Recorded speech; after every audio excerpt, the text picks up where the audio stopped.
everybody, and welcome to another edition of Animaniaugust. Today, we are going to look at the first full-ish week of episodes from 1994. Valentine's Week, to be exact. First episode aired on Valentine's Day, 94, and, of course, the episodes all have to do with love. The first episode we're going to review today is called Drive Insane. Dr. Scratchestiff is on a date with his girlfriend, Frau Hassenpfeffer, at a drive-in cinema, but it does not go all that well. This episode is just hilarious. There's a lot of funny gags, like like it like the like the like the fact that the car is bouncing up and down, and the parent has to drag their child away because of what's supposedly happening in the car. And then of course there's Yakko kissing Dr. Scratchestiff and saying, I didn't know you cared, and once he smiled. There's just a lot of hilarity in this one, and I like it. Girl feathers. This is the one where the good feathers beat the girl feathers, although Bobby's girlfriend was already introduced prior, and the girl feathers made a brief cameo in another short, but here is their proper introduction. Girl feathers want to get away from the good feathers for a while in the Grand Canyon. The good feathers follow them all the way. I've seen the Goodfellas, and I don't really necessarily think it's a romance movie, but whatever. It's 53 episodes in, and, well, good feathers were already starting to run fresh out of ideas. But that's not to say it's bad. I'm saying they're running fresh out of ideas of parroting an R-rated movie that the target audience probably has never seen, but I digress. You still have the God Pigeon, though. And of course, the girl feather in the sun, of course, they chase him across a lot of places. Including the fact that, and most notably, infamously, is that when they enter Niagara Falls, the sign has been spelled, which is a reference in a later episode, which I honestly can't wait to get to. I'm cute. Dot sings a saccharine song about how cute she is, slowly annoying her brothers. This song is just it's a song from Animaniacs. It's of course gonna be catchy. The song starting with Yakko and Wacko singing along with her, but as the song goes on, they begin to be disgusted, and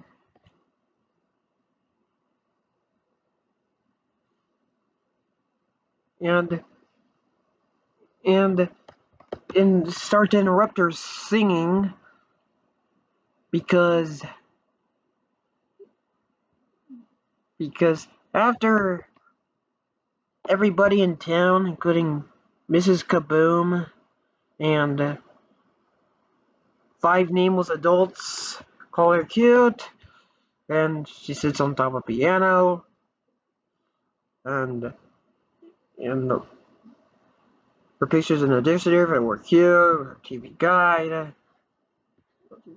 and she's the answer of a Jeopardy question for who's the most cute. Yeah, stress is finally caught up with them, and they stop swinging her to the point where she falls off. She's angry, but they make up in the end, as they say, as with a bop bop you bop bop bop bop bop boop. Oh no, it's not one of the best songs because it's hard. Because it's very difficult for a song in anime to consider the best song because they're all of them. A lot of them are just so good. It's just a tough act to follow. A really good one. I mean, not every song is necessarily going to be remember among the community, like, I don't know, Yakko's World. But this one's still really cool. Like, I like it. The next episode starts with Randy Beeman. And, of course,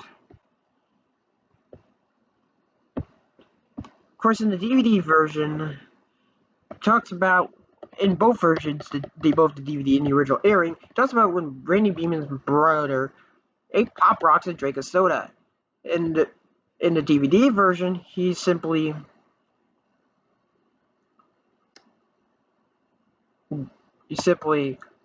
walks outside and doesn't really do nothing in the background. But in the original version, he's holding his crotch and telling you to use the bathroom. I have no idea why this was cut. People always imply that this is because of just the notion, but there's an entire episode where Wacko later on where Wacko's literally about Wacko holding his crotch trying to find a bathroom, and it's arguably even more inappropriate because you have stuff like water going off and lemonade being sold. Honestly, but honestly, but what's important is that cold story based on an urban legend. If you had pop rocks and drink a soda at the same time, your head will explode. Brain meets blonde. The, the brain steals Dr. Jekyll's straight-to-the formula. Honestly, it's another reference to something that kids wouldn't get. Like I don't know any kid who would, even back then, would understand why Brain was talking about frozen peas and what frozen peas were important for, and why, and, and honestly, just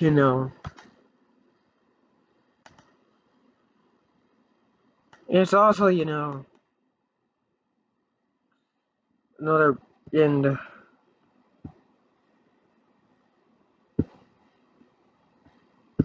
And this is also partially set in the UK.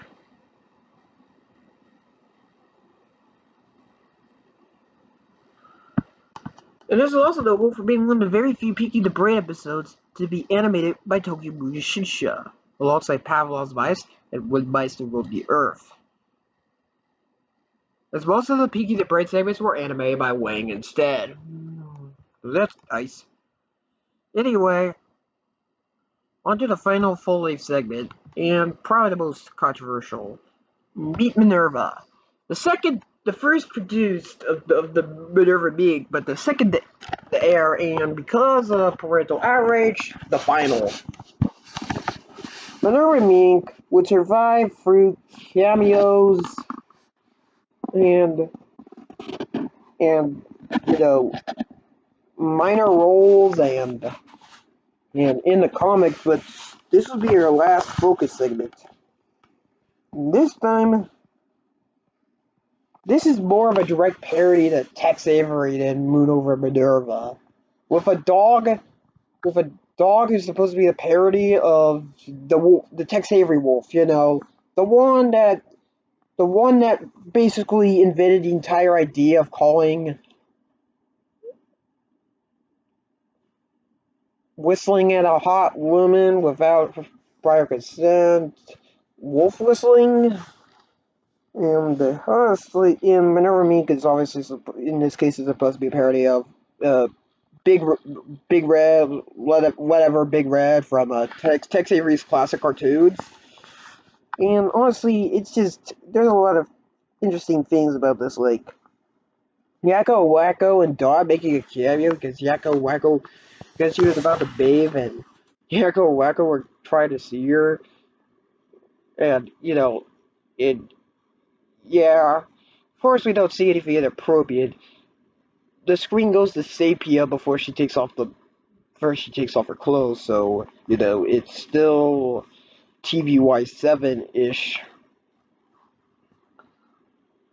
And funnily enough is that despite Tiny Toons occasionally having a few minor characters smoke cigarettes, although, said characters were usually villains, by this point, tobacco rules seem to have been cracked even harder, as cartoons would animate this dog with a cigarette.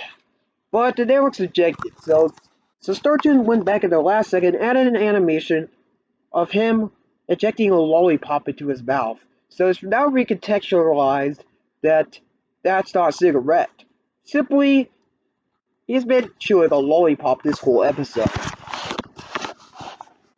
That's honestly a clever way, and honestly, I can definitely see why this was postponed. I'm pretty sure it even barely made it to air. Like, like with the foot shots and the cleavage shots and this is the two Minerva Meat cartoons. I think this is probably the most suggestive of the two, especially after Moon over Minerva censored some of the cleavage. But this one seemed to be relatively unscathed. And finally, let's move on to something less sexually suggestive. Another Randy Beeman segment. In the wintertime, Colin is all bundled up.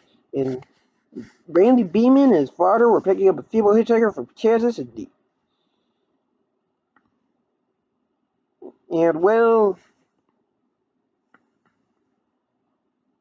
I'm not going to spoil the ending. Colin walks back to the door, but Anne is blending on the snow. Next up, Gold Rush.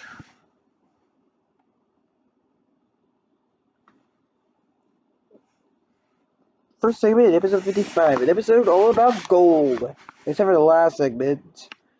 And I kind of assumed that they were probably that they probably initially planned to put the Fort Knox segment of Peaky the Braid in there, but I guess that stuff got switched around, so it was Opportunity Knox was probably pushed early since it was completed before a segment we'll get to later. When this first segment, the Warriors take revenge on a prospector who steals a girl during the 1840s gold rush. This one is definitely one that is often forgotten among the grand scheme of things. And honestly, it's not all that memorable either. Just kind of there. There's not even really any standout jokes. It's okay.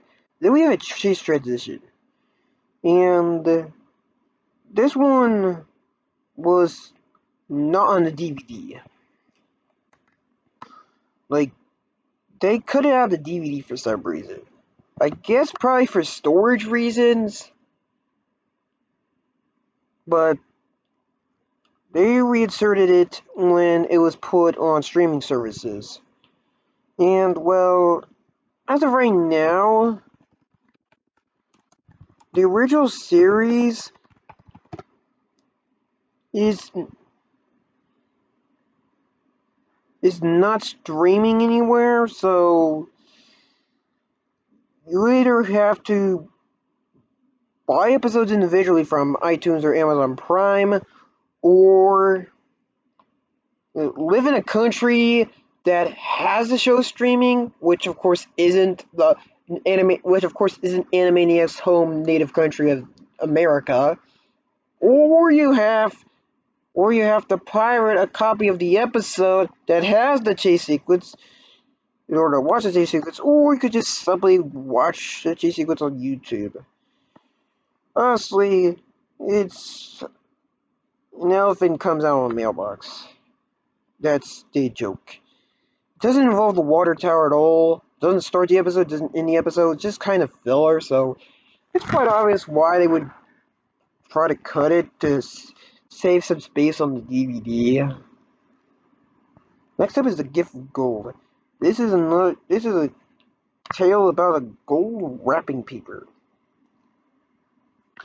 Jim Cummings returns to use his Winnie the Pooh voice to narrate, and this time he uses it on a cartoon that actually has some pretty good animation.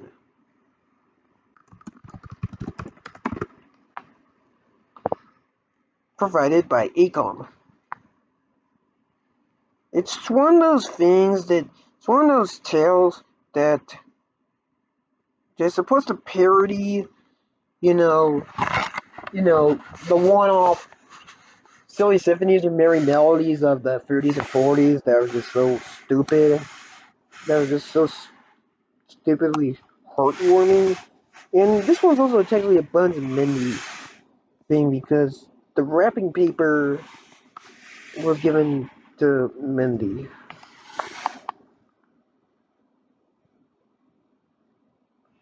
And of course, funnily enough, is that there's a reference when a man spits gum on a shirt. He has a shirt saying that he's in a Union Local 839, which is not just the number of the animators union, but also the episode number is 406-839, which of course is referenced in a later episode that we will get to another day. And the best thing about this cartoon, honestly, they brought back that guy from One Froggy Evening. You know, the construction worker. Not Michigan J. Frog. No, I mean, he's already returned in Tiny Toons, and I think he's also in a few episodes of Animaniacs, but they returned the construction worker of all people.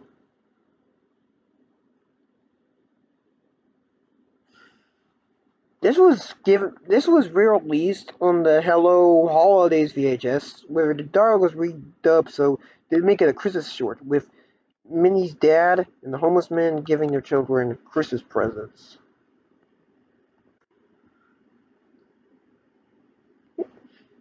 And the music was replaced with birthday music with Christmas music, which was actually lifted from a Good Idea Bad Idea short. So yeah, that's interesting.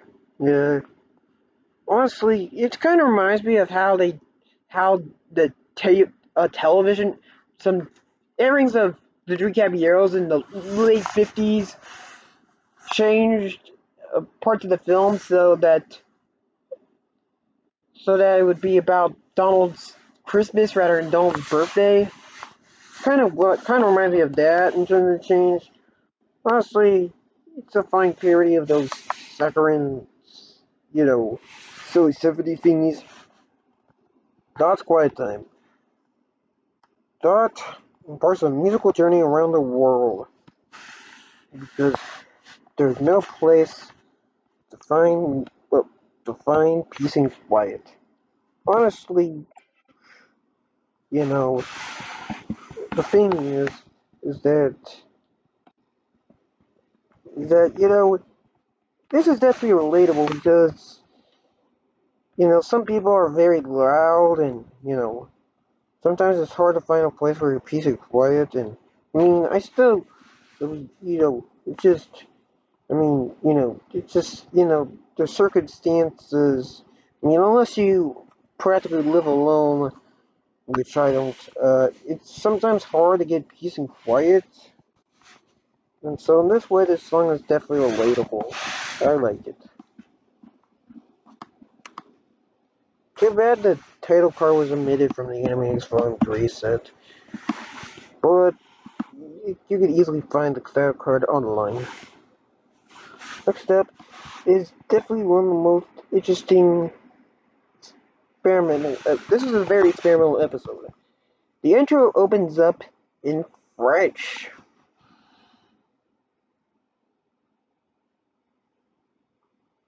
And it's not just the English voice actors attempting French accents to speak French. It's actually the intro from the French dub. And while the French and and And most versions had the language in French. Even the French version has their language still in French. It's not like they switched it to German or something. Except for the Spanish version, which the intro is still in Spanish, probably due to a mistake. In the end credits to the Animaniacs sing-along tape, mostly in tune, the end credits have the French theme song. I mean, I guess they're really happy with it because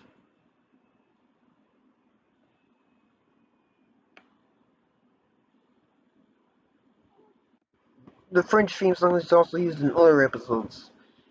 I guess they were very happy with the dub overall. It's natural bake. The Warners travel to Germany and sing an international friendship song. The international friendship song which causes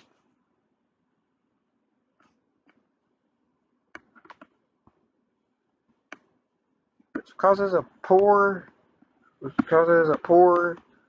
German man goes by a very long name to be undressed in his underwear after the song. And of course,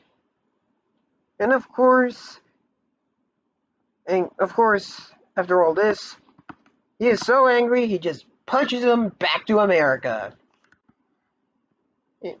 Yeah, this is just hilarious because it's just stupid. It's one of those stupid, funny episodes. Like,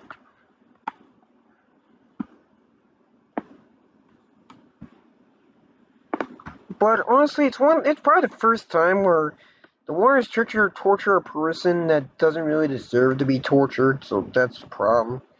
I don't know what he really did to deserve. Of course, the Hippolinki formula. The brain conducts the mystery formula in Finland, sells it through infomercials. This is a parody of the Helsinki formula, a hair growth restoration project. This would not be the last Pinky the Brain thing to be about infomercials, as a spin-off episode would later feature them advertising a mystery product.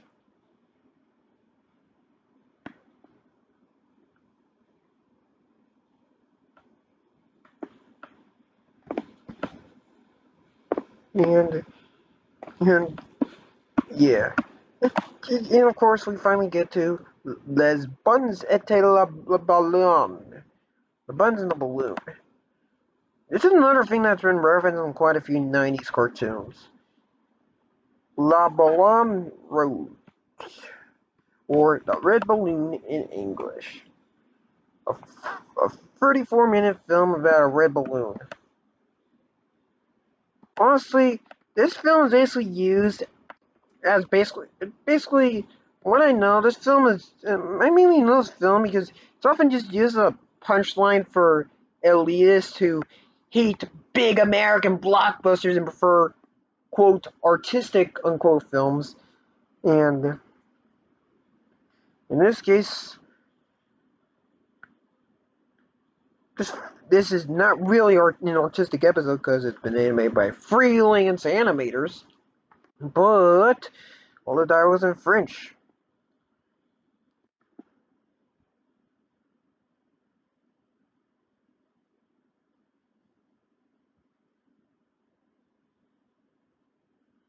So, although all the actors are, of course, of the English version.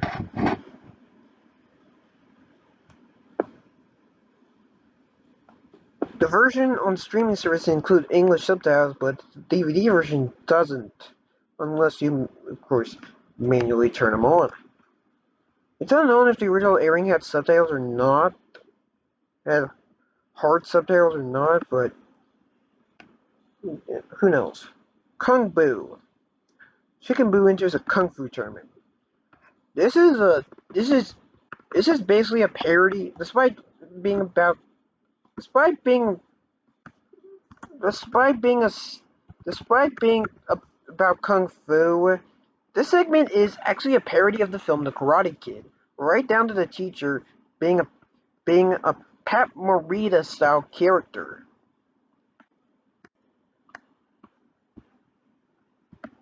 Of course, you know this means Warner's. A parody of World War II propaganda shorts featuring the Warner Bros.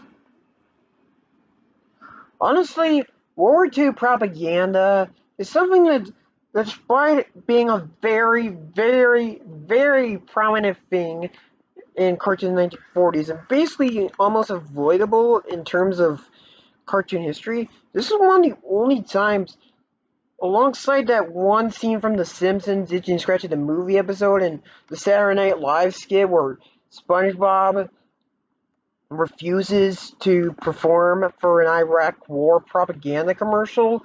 This is one of the only times where, well, modern animation mentions that they used to do war propaganda. And honestly, out of the three, I would definitely say this is probably the best.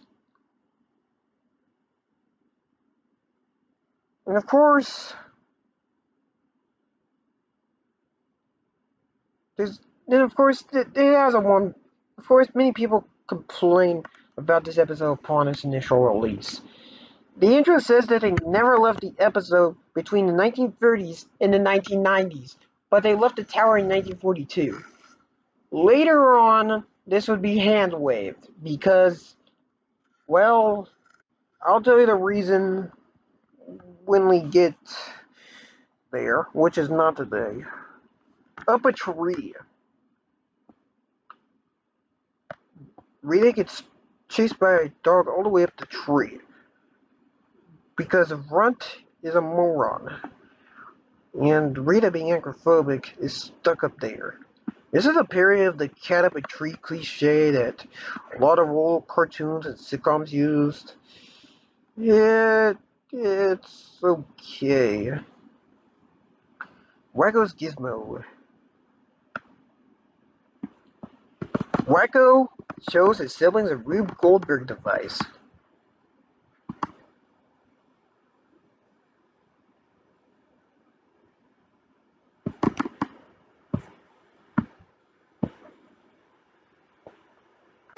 The digital cable is called the Wacko Glorified Transgobulator, which, of course, is a Rube Goldberg device for, naturally being wacko, eating stuff.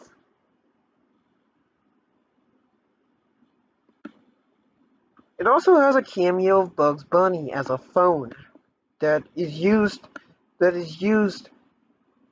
in order to start up a cassette recorder. And finally, good idea, bad idea. Good idea, visiting the circus. Bad idea, having the circus visit you. Well, we still got a few more minutes left. So, I'm gonna tell you my opinions on the series so far. The series has definitely matured since its noble beginnings. Almost all the recurring segments have been established. The writers seem to know what works and what doesn't now.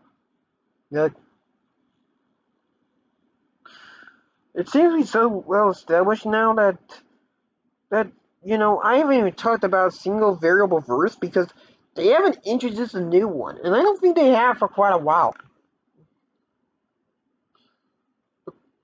Like, and honestly, continuing and this show is still going to continue strong into '94. The show is only getting started. Movie adaptations are being planned. A video game for the Super Nintendo, Sega Genesis, and the Game Boy were underway at Konami. And of course, they, well, and of course, merchandise has been starting to be sold, put on store shelves. But really, it's definitely not the end of Animaniac. So the Warners and the Warner sister and all that stuff. There were big plans for them, but we're not going to tell you them tomorrow or whenever. But I will tell you them eventually. But for now, the series has a has already gone a strong following. 57 episodes and the season was almost over.